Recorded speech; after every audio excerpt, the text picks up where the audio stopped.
টিভি9 বাংলায় আপনাদের আরো একবার স্বাগত জানাই। আপনাদের সঙ্গে রয়েছি আমি চয়নিকা। মহাকুম্ভে মহাবিপর্যয়, বাংলার একাধিক পুণ্যার্থীর পদপিষ্ট হয়ে মৃত্যুর ঘটনা। রাজ্যে ফিরেছে গলফ গ্রিনের বাসন্তী পোদ্দার, শালবনের উর্মিলা ভূঁইয়া, জামুরিয়ার বিনোদ রুইদাসের দেহ। কিন্তু দেহ ফেরানো নিয়েও যোগী সরকারের বিরুদ্ধে চরম অব্যবস্থার অভিযোগ। ময়না তদন্ত ছাড়াই নাকি বেআইনিভাবে পরিবারের হাতে তুলে দেওয়া হচ্ছে দেহ, দেওয়া হচ্ছে না কোনো ডেথ সার্টিফিকেট। মৃত্যুর সংখ্যা ধামাচাপা দিতেই কি একের পর এক বেআইনি পদক্ষেপ যোগী সরকারের? উঠছে নানা প্রশ্ন, আর এই প্রশ্নেরই উত্তর খোঁজার চেষ্টা করব। আমাদের সঙ্গে রয়েছেন আমাদের প্রতিনিধি জ্যোতির্ময় কর্মকার। জ্যোতির্ময়, যে প্রশ্নগুলো সামনে আসছে, কেন ময়না তদন্ত হচ্ছে না, কেন ডেথ সার্টিফিকেট দেওয়া হচ্ছে না, যে পরিবার তাদের পরিজনদের দেহ নিয়ে ফিরছেন তারা তো অথই জলে পড়তে চলেছেন, এর নেপথ্যের কারণ কি?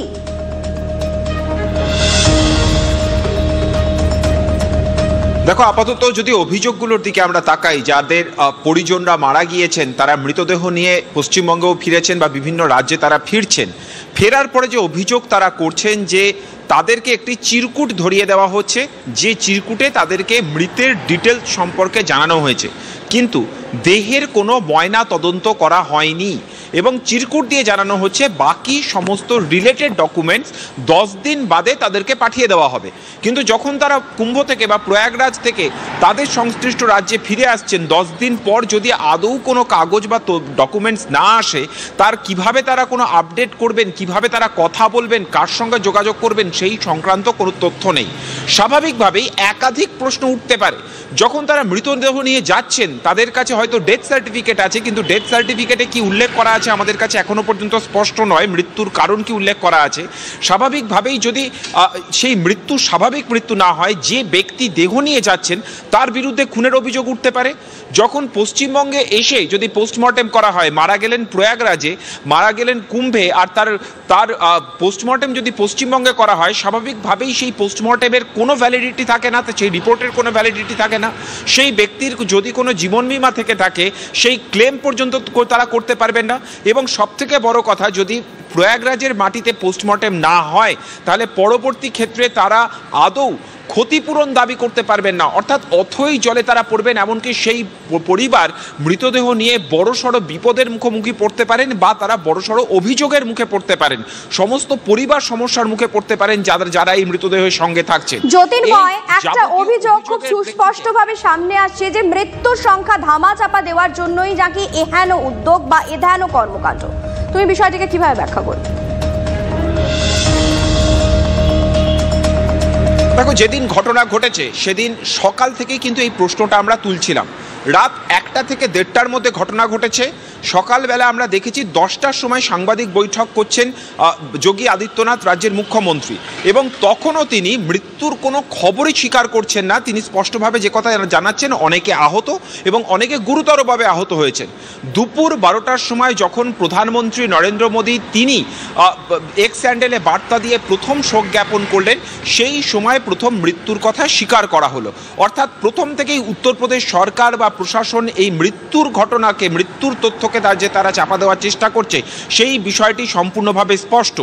দুপুর 12টা পর্যন্ত উত্তরপ্রদেশের যত শীর্ষস্থানীয় আধিকারিক তারা সংবাদ মাধ্যমের সামনে বাইট দিয়েছেন, কেউ মৃত্যুর কোনো খবর স্বীকার করেননি।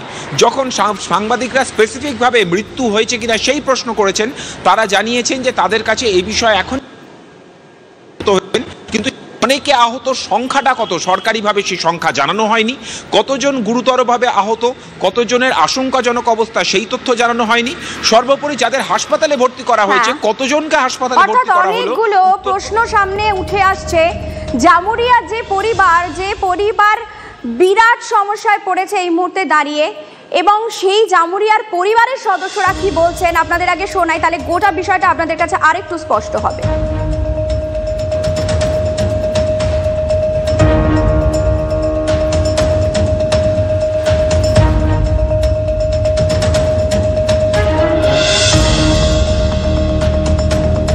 রুইদাসের মৃতদেহ আনা হয়েছে জামুরিয়ার কেন্দাফাঁড়িতে, কিন্তু জটিলতা তৈরি হয়েছে, অর্থাৎ আইনি জটিলতা।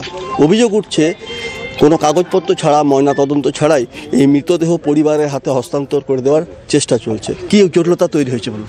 দেখুন, আমি যখন কালকে শুনতে পারলাম যে আমাদের বিনোদ রুইদাস কে কুম্ভমেলা তিনি গিয়েছিলেন, পদপিষ্ট হয়ে মারা গেছেন, কিন্তু আমি কোনো পেপার তিনি দেননি ওনার হাতে।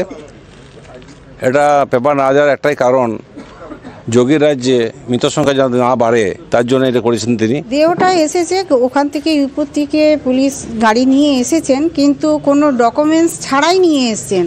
তো আমরা যে গাড়ি চালক তার সঙ্গে কথা বললাম, তো উনি বলছেন কোনো কাগজপত্র ওনার ওখান থেকে আসেনি। জেলা শাসককে জানানো হয়েছে পুলিশকেও। এরপর সিদ্ধান্ত নেওয়া হবে পরিবারের হাতে মৃতদেহ তুলে দেওয়া হবে কিনা। জামুরিয়া থেকে ক্যামেরায় নীলাদ্রি শেখর পালের সঙ্গে চন্দ্রশেখর চট্টোপাধ্যায়, TV9 বাংলা। মহাকুম্ভে যাদের মৃত্যুর ঘটনা ঘটেছে তাদের না কোনো ডেথ সার্টিফিকেট দেওয়া হচ্ছে, না তাদের কোনো পোস্টমর্টম হচ্ছে, শুধুমাত্র একটা চিরকুটে লিখে দেওয়া হচ্ছে। বাসন্তী পোদ্দার, আপনারা জানেন যে গতকালই যার দেহ শহর কলকাতায় এসে পৌঁছেছে এবং যার ছেলে, বোন এবং মেয়ে তিনজনকে নিয়ে বাসন্তী পোদ্দার গিয়েছিলেন, সেই বাসন্তী পোদ্দারের ছেলেও কিন্তু একই ধরনের অভিযোগ করছেন। আপনাদের শোনাই। ডেথ সার্টিফিকেটের কথা কি বললো 7 থেকে 10 দিন পরে আমাদের এখানে পাঠিয়ে দেওয়া হবে। কেন, কারণটা কিছু বললো না? কোনো কারণ না, পঞ্চানামা রয়েছে, সব পাঠাবে। সেই টাইমে তো আমি তো অত তো প্ল্যান করবো না কোনটা কি পাবো না পাবো, আমি মাকে নিয়ে আসতে হবে, এটি হলো আমার উদ্দেশ্য ছিল। যার মা গেছে সেই ভালো মতন জানবে কি হয়েছে না হয়েছে। কি বলেছে? ডাক্তাররা বলছে পুলিশকে দিতে, পুলিশ বলছে একে বলতে, তারপরে আমাকে যদি ডাক্তার বলে একটা বলে আপনি তুই এটা নিয়ে যাবে ছবিটা, মানে এইটুখানি। এদিকে আপনারা জানেন যে বাসন্তী পোদ্দারের মৃত্যুর খবর পাওয়ার পরই অরূপ বিশ্বাস পৌঁছে গিয়েছিলেন। তিনি কি অভিযোগ করছেন আপনাদের শোনাই। ডেথ সার্টিফিকেট দেয় না এটাও আমার জানা নেই। একটা সরকার সেটা প্রমাণ করে দিল যে কত তাড়াতাড়ি বডি লুকানো যায় আর কত তাড়াতাড়ি বডি পাচার করে দেওয়া যায়, তারই একটা প্রচেষ্টা হলো। আরে ক্ষতিপূরণটা ইমেটেরিয়াল। আগে তো প্রত্যেকে তার নিজের প্রিয়জনকে খুঁজে পাবে, তাকে নিয়ে তার জায়গায় আসবে, সেটাই তো বড় কথা। আজকে দেখো ও নিজে উন্ডেড ছিল, ও তো একটাই কথা বলছে যে আমি আমার মাকে নিয়ে বাড়ি ফিরবো, কিন্তু মাকে নিয়ে ফিরবে কি করে? কোনো লোক নেই, কেউ সহযোগিতা করার লোক নেই। 8 থেকে 10 ঘন্টা এর কাছেই যাচ্ছে, ওর কাছেই যাচ্ছে। একে মা আর একটা সন্তান, সে এদিকে যাচ্ছে ওদিকে যাচ্ছে, ক্যারাম বোর্ডের স্ট্রাইকারের মতো শুধু ঘুরে বেড়াচ্ছে, কেউ কাউকে সহযোগিতা করেনি। এটাই তো প্রশাসন। এদিকে মহাকুম্ভে মহাবিপর্যয় মৃতের সংখ্যা ধামাচাপা দেবার চেষ্টা চলছে কি কোনোভাবে? পদে পদে TV9কে খবর সংগ্রহে বাধা দেওয়া হচ্ছে। প্রয়াগরাজে মতিলাল নেহেরু মেডিকেল কলেজের স্বজনহারা পরিবারের সদস্যদের ভিড়। কেউ পরিজনের মৃতদেহ পেয়েছেন, কেউ এখনো খুঁজে পাননি কাছের মানুষকে। কেন এত বিলম্ব? ঠিক কি হয়েছিল তাদের সঙ্গে? এই খবর সংগ্রহে যেতেই প্রয়াগরাজের মতিলাল নেহেরু মেডিকেল কলেজের কর্মী আধিকারিকরা চড়াও হন TV9-এর রিপোর্টার বিপিন চৌবের উপর। ধাক্কা দিয়ে বের করে দেওয়া হয় তাকে। এখানেই শেষ নয়, একজন সাংবাদিককে গ্রেফতারেরও হুমকি দেওয়া হয়। আর এখানেই প্রশ্ন উঠতে শুরু করেছে, কেন একটি দায়িত্বশীল সংবাদ মাধ্যমের প্রতিনিধির কণ্ঠরোধ করার চেষ্টা চলছে এভাবে? मुझे इस बात की फिक्र नहीं है कि मुझे गिरफ्तार कर लिया जाएगा। मुझे फिक्र इस बात की है कि वो लोग जिनके परिजन लापता हैं, लाशों में उनकी गिनती नहीं है, घायलों में उनकी गिनती नहीं है, वो गए तो गए कहां? जमीन खा गई या आसमान निकल गया? सच दिखाऊंगा तो धक्के मारोगे, गिरफ्तारी की धमकी दोगे। और अभी भी मैं मोतीलाल नेहरू मेडिकल कॉलेज के पोस्टमार्टम हाउस के बाहर खड़ा हूं और तमाम पुलिसकर्मियों ने ये देखिए गेट बंद कर दिया है, अंदर नहीं जाने दिया जा रहा। लेकिन सामने वो लिस्ट आपको नजर आएगी। दो चीजें मैं जरूर कहना चाहूंगा। वो पोर्शन समीर जरूर दिखवाइए जिसमें एक महिला रो रही है, बिलक रही है, उसके मां की लाश यहां पर बरामद हुई है। और अंदर वो स्वास्थ्य विभाग के अधिकारी जो मुझे धक्के मारकर बाहर निकाल रहे हैं क्योंकि वो सच नहीं दिखाना चाहते। पुलिस विभाग का वो दरोगा मुंह पे मास्क लगाए हमें धक्के मारा था, हमें हाथ पकड़ के खींच रहा था। अब मैं बाहर बुला रहा हूं तो वो बाहर आने को तैयार नहीं है, अपना नाम नहीं बता रहा है, अपना बैच नहीं दिखा रहा है। और ये 3 पुलिसकर्मी यहां भी खड़े। भैया क्या नाम था उस दरोगा का जिसने हमें धमकी दी? क्या नाम था उसका, जरा बताइए। और जिसने धमकी दी उसका नाम क्या था? आपको कौन धमकी देगा? आपके सामने धमकी दी, आपने सामने हमें हाथ पकड़ के बाहर किया, आपके सामने हमें अरेस्ट करने की धमकी दे रहा था। कहाँ है वो? बुलाइए उसको, बुलाइए। उसका नाम क्या है? बुलाइए। हम कह दीजिए TV9 भारतवर्ष सच दिखाता रहेगा। यही खड़े हैं सर, यही खड़े रहेंगे, कहीं नहीं जाएंगे, सच दिखाते रहेंगे। अरेस्ट लाइए उस स्वास्थ्य विभाग के अधिकारी को जो सच दिखाने से रोक रहा था। वो लिस्ट किसकी है? पूछिए उनसे वो लिस्ट किसकी है। वो मरने वाले कौन है, उनके आइडेंटिटी क्या है, उनके परिजन कहां पर है, ये लोग ढूंढ रहे हैं। आप लोग आइए, बाहर आइए।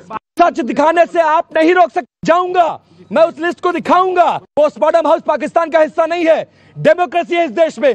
उत्तर प्रदेश के प्रयागराज शहर के मेडिकल कॉलेज जो हम लोग के टैक्स के पैसे से चलता है, मैं सच दिखाऊंगा। बुलाइए साउथ विभाग के अधिकारियों को, रोकिए। किसको रोकना है मुझको? बोलिए किसको रोकना है मुझे, बताइए मुझे कौन रोकने वाला है, बताइए बताइए, अब दिखाइए। तो प्रेम से बात कर तो धक्का देगा, वो अरेस्ट करेगा, हाथ पकड़ेगा, कैमरे पर हाथ मारेगा, कैमरे पर हाथ मारेगा। बुलाइए उसको, हम सच दिखाने के लिए तैयार है। बुलाइए। आप हाथ जोड़ रहे, वो हाथ क्यों नहीं जोड़ रहा था? रिक्वेस्ट क्यों नहीं किया उसने? आप बताइए। अब देखिए वो लिस्ट दिखाइए जरा। बाहर ये बेचारे, ये देखिए, ये दो लोग अभी मेरे सामने आए हैं, ये इनकी मां गायब है। अब इनको बाहर नहीं करेंगे, आप बाहर करिए बात करने के लिए। हाँ, इसमें लिस्ट नहीं है, लोग रो रहे हैं, बिलग रहे हैं। और समीर, एक पोर्शन मैंने अपनी रिपोर्ट में और भेजा है। एक महिला है, वो महिला अपने मां को ढूंढते आई है, बॉडी मिल गई है, रो रही है, बिलग रही है। उसका पति होमगार्ड है, और जब उसकी महिला ने हमसे बात करना चाहा तो इंस्पेक्टर साहब होमगार्ड को कह रहे हैं कि चुप हो जाओ वरना सस्पेंड करा दूंगा। ये कैसी मानवता है? उत्तर प्रदेश में क्या हो रहा है? অনেকটা ধোঁয়াশা থেকে যাচ্ছে। আপনারা দেখলেন যে বিপিন চৌবেকে কিভাবে বাধা দেওয়া হলো খবর সংগ্রহের ক্ষেত্রে। মহাকুম্ভে পদপিষ্ট হয়ে মৃতের সংখ্যা কি তবে আড়াল করার চেষ্টা হচ্ছে? এই ধরনের অভিযোগ কিন্তু উঠছে, এই প্রশ্ন উঠছে। চাঞ্চল্যকর অভিযোগ এবার করছেন যোগী আদিত্যনাথের উত্তরপ্রদেশ সরকারেরই পর্যটন দফতরের প্রচারক তানিয়া মিত্তল। তিনি কি দাবি করছেন মৌনী অমাবস্যায় মহাকুম্ভের সেক্টর 21-এ কোটি কোটি পুণ্যার্থীর ভিড় সত্ত্বেও চূড়ান্ত অব্যবস্থা ছিল? তার বক্তব্য শোনাই। नहीं पता यार, इसलिए तो मेरा इतना दिल टूटा हुआ है। मुझसे नहीं हो रहा, मैं इतनी स्ट्रांग नहीं हूँ। मैं खुद भी तो 28 साल की हूँ। मैं जान बचाया, अपनी जान बचा के यहाँ गई, अब इतने बड़े बड़े डिपार्टमेंट से लड़ूँ, ये मुझसे नहीं होगा यार। मैं आपकी टीम को वीडियोस दिया है, 8 बजे से भगदड़ मची है। मेरे पास फर्स्ट एम्बुलेंस 12:30 आई है, 12:30 आई है एम्बुलेंस, यानी 4.5 घंटे बाद एम्बुलेंस पहुंची। लगा लो मैथमेटिक्स। और तब तक उन्हें बचाने कोई नहीं आया। और त्रिवेणी का ये बात में कोई नहीं आया। ऐसे यार प्रूफ है, पूरी दुनिया जितने लोगों को मैंने बचाया सब मैसेज भेज रहे हैं कि आपकी वजह से हमारे पेरेंट्स बच गए, आपकी वजह से हम बच गए। तो एक बात बताओ, 100-150 लोगों को मैं पैसे खिलाऊंगी कि मेरे लिए झूठ बोलो? ऐसे ही नहीं होता यार। और अभी भी मेरे को ऐसा लगता है कि अपनी वर्दी उतार के यहाँ आना चाहिए, सिर्फ देखने कि मैं सेफ हूँ या नहीं, मैंने इतना किया, मैं ठीक हूँ या नहीं। And everybody should be thankful. মহাকুম্ভে পদপিষ্ট হয়ে মৃতের সংখ্যা আড়ালের চেষ্টা করা হচ্ছে। চাঞ্চল্যকর অভিযোগ এবার যোগী আদিত্যনাথের উত্তরপ্রদেশ সরকারেরই পর্যটন দফতরের প্রচারক তানিয়া মিত্তলের। আপনারা শুনলেন তার বক্তব্য। এদিকে ডেথ সার্টিফিকেট না দেওয়া, ময়না তদন্ত না হওয়া নিয়ে অখিলেশ যাদব কি বলছেন আপনাদের শোনাই। जिन लोगों की जान गई है भगदड़ में, सरकार संख्या छिपा रही है। और सरकार इसलिए संख्या छिपा रही है क्योंकि उन्हें मुआवजा न देना पड़े। पहले हमारा ध्यान इसी पर है, जो खोए हुए लोग हैं उनकी सही जानकारी दे, सरकार सूची दे, शव का पूरा इंतज़ाम करे, उन्हें पहुंचाने से लेकर के उनके घर परिवार को जल्दी से जल्दी जानकारी और सूचना देनी चाहिए। যদিও শ্রমিক ভট্টাচার্য ঠিক অন্য কথা বলছেন। তিনি বলছেন একটা ছোট বিষয়কে বিরোধীরা অহেতুক বড় করার চেষ্টা করছেন। তার বক্তব্য শোনাই। তৃণমূলের এই রাজনীতিতে পশ্চিমবঙ্গের মানুষের উপরে কোনো প্রভাব ফেলছে না। পরিবার নিঃসন্দেহে শোকসন্তপ্ত পরিবার, তারা কিছু বলতে পারেন, তাদের সঙ্গে আমরাও সমব্যথী। তাদের বক্তব্য নিয়ে আলোচনার কাটাছেঁড়া করার কোনো প্রয়োজন নেই, কিন্তু এটা দুর্ঘটনা না হলেই ভালো হতো। সরকার আপ্রাণ চেষ্টা করেছে এবং সারা দেশের মানুষ বলছেন, আপনাদের সাংবাদিকরা দেখাচ্ছেন যে কিভাবে ইউপির সরকার এই জনপ্লাবনকে কন্ট্রোল করছে। প্রধানমন্ত্রী চিন্তিত। পশ্চিমবঙ্গের যদি কারোর কোনো সমস্যা হয়ে থাকে, আমার পার্টি আমরা দায়িত্ব নিচ্ছি সেই পরিবারের পাশে দাঁড়াতে। আমরা ব্যবস্থা করব তাদের যা ক্ষতিপূরণ থেকে শুরু করে। জীবন তো ফিরিয়ে দেওয়া যাবে না।